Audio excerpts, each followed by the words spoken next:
सोलापूर शहरात दिवसेंदिवस वाढत चाललेल्या अतिक्रमणामुळे वाहतूक, नागरिकांची सुरक्षितता आणि रस्त्यांची क्षमता यावर परिणाम होत असल्याच्या पार्श्वभूमीवर सोलापूर महानगरपालिकेने अतिक्रमणाविरोधात धडक मोहीम हाती घेतली आहे।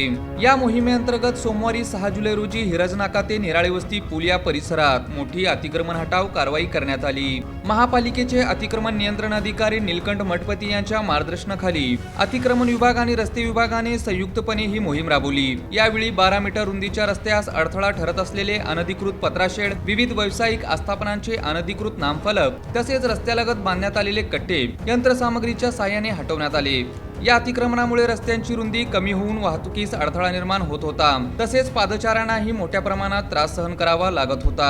त्यामुळे वाहतुकीचा प्रवाह सुरळीत करण्यासाठी आणि रस्ते सुरक्षित करण्याच्या उद्देशाने ही कारवाई करण्यात आल्याचे महापालिका प्रशासनाने स्पष्ट केले।